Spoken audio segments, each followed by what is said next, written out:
अस्सलाम वालेकुम। आप सबसे गुजारिश है कि मेरे चैनल को सब्सक्राइब करें और अपने दोस्तों में शेयर करें।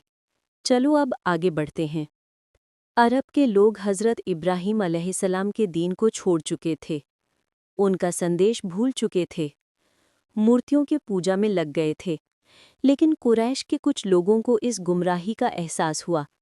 उन्होंने शिर्क और बुत परस्ती के खिलाफ आवाज़ उठाई और लोगों को हज़रत इब्राहीम अलैहिस्सलाम की दी हुई शिक्षा याद दिलाई। मक्का वालों से उन्होंने कहा, कुरैश के लोगों, इब्राहीम के बेटों, अल्लाह का घर पाक करो।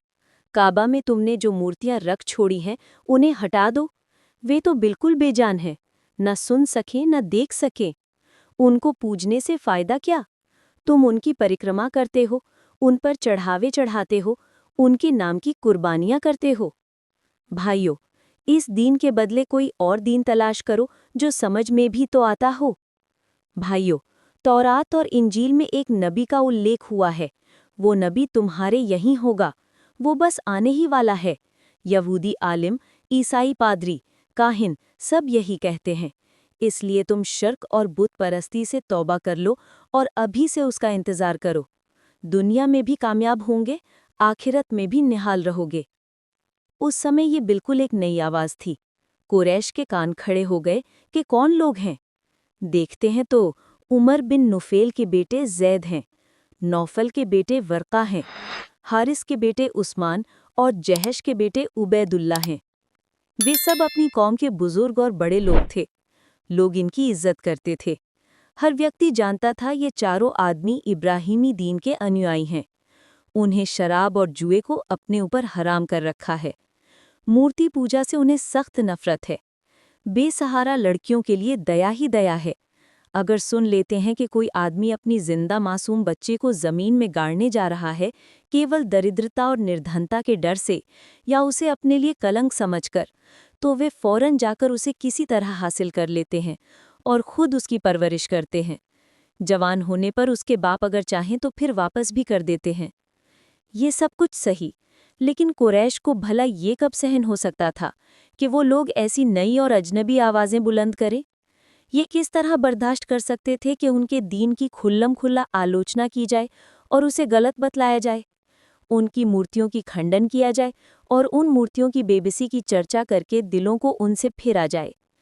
इसी तरह की पूजा पाठ और भेंट चढ़ावों में उनकी उम्रें बीत गई थीं। वे ही उनके उपास्य और माबूद थे, जिनको वे बाप दादा के ज़माने से पूजते आए थे। क्या वे उन्हें छोड़ दें? ये तो कभी सोच भी नहीं सकते थे। उन्होंने नफरत से मुंह फेर लिया, सत्य की इस आवाज़ को तुच्छ समझते हुए कान बंद कर लिए। फिर इसी पर बस न था। बहुतों ने गालियां भी दी, तानों के तीर भी चलाए, हंसी भी उड़ाई और जितना हो सका उन पर हमले किए। इसी तरह एक ज़माना बीत गया। कोई तो घर बार छोड़कर बाहर चला गया और कोई ईसाई हो गया। इब्राहिम अलैहिस्सलाम के दीन पर केवल ज़ैद रह गए। वे काबा की दीवार से लिपटकर रोते और कहते, ए खुदा, अगर मैं जानता तुझे कौन सा तरीका पसंद है तो उसी को अपनाता, मगर मुझे मालूम नहीं है। फिर बेख्तियार सजदे में गिर पड़ते। चारों बुजुर्गों ने अपने अकीदे का ऐलान कर दिया। उन्होंने जो समझा साफ साफ बयान कर दिया। इस पर कुरैश ने खूब मजाक उड़ाया। वही लोग जो अब तक खूबियों में बेमिसाल थे, शराफत और इंसानियत के आदर्श रूप थे, अब उनके कीड़े दिखाई देने लगे, गैब ही गैब नजर आने लगे। उन्हें क्या पता था एक जवान और है जो उनकी आंखों का तारा और दिल का सहारा है, जो उनको जान से भी प्यारा है, वो भी उन्हीं का हम ख्याल है, उन्हीं की दीन का ध्वजवाहक है। हाँ, उसने अभी ऐलान नहीं किया है। अभी वो खुद ही तन्हाई में पड़ा सोच रहा है और सच की खोज में गुम है।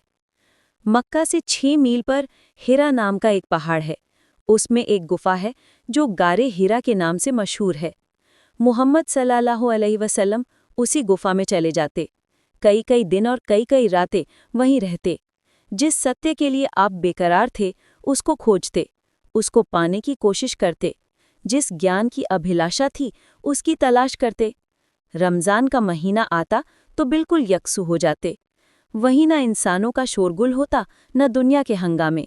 बिल्कुल तन्हाई और खामोशी का माहौल होता। वहीं सोच विचार में लगे रहते। जो कुछ रूखा सूखा पास होता उसी पर बस करते। कभी घर आकर खुद ही ले जाते और कभी घर वाले पहुंचा देते। ये थे आपके दिन और ये थी आपकी रातें। विचारों के समुद्र में गोते लगाते, मन की गहराइयों से पूछते। जो सत्य मालूम होता शीशे के हाथों से पकड़ लेते, जो असत्य मालूम होता उसे दिल दिमाग से निकाल देते। ये दुनिया जिसमें हम रह रहे हैं, इसकी हकीकत क्या है? ये एक सवाल था जिसका जवाब पाने के लिए आप बड़े बेचैन थे। साल पर साल बीतते रहे और आपका यही हाल रहा। रोज गुफा में जाते, जब रमज़ान आता तो बिल्कुल यकसू हो जाते और दिन रात वहीं रहते। फिर जब मक्का लौटते तो सबसे पहले काबा जाते और उसका तवाफ करते। फिर बाल बच्चों में आते। बीवी खदीजा बहुत ही प्यार और मोहब्बत से पूछती, कहिए मेरे प्रिय, क्या हाल चाल है, कैसे मिजाज हैं, आप खैरियत से तो हैं?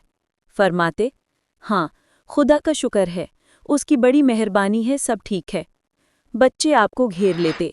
जो बहुत छोटे होते वे लिपट जाते, जो बड़े होते वे बातें करते, बड़े भोलेपन से पूछते, आप कहाँ थे अब्बा जान, हम भी आपके साथ चलेंगे। आप उनको गोद में उठा लेते, प्यार करते, मोहब्बत से सिर पर हाथ फेरते, उनके साथ मीठी मीठी बातें करते और फरमाते, अच्छा कभी तुम भी मेरे साथ चलना। आप कुछ समय बाल बच्चों में गुजारते, उनकी प्यारी प्यारी बातों से खुश होते, उनसे हंस बोलकर सुकून महसूस करते, उनकी मासूम अदाओं से खुश होते, फिर हिरा की गुफा में लौट जाते। लेकिन ये मुबारक घड़ियां और खुशी के दिन जल्द ही खत्म हो गए। आप सबके बेटे एक एक करके अल्लाह को प्यारे हो गए। कासिम, तैयब और ताहिर सब जल्लाद से जा मिले। जख्म पर जख्म लगते रहे, लेकिन आप सब्र करते रहे। बचपन में तो यतीमी का दुख उठाया, बड़े हुए तो अपने जिगर के टुकड़ों का गम सहन करना पड़ा। आपकी बेटियां ही रह गईं, जो 4 थीं, ज़ैनब, रुकैया, उम्मे कलसूम और फातिमा। हम के साथ केवल फातिमा रह गईं, प्यारी और नन्ही फातिमा। आप बेटों से महरूम हो गए, परंतु किस्मत से 2 बच्चे मिल गए। अब वे दोनों आपके बेटे थे और आप उनके बाप। बीवी खदीजा के एक भतीजे थे, हकीम बिन हिजाम। एक रोज़ बीवी खदीजा उनसे मिलने गईं तो एक गुलाम भी साथ लाएं। वे बहुत खूबसूरत था, लाड प्यार में पुला था। आपने फरमाया, ये कैसा लड़का है खदीजा?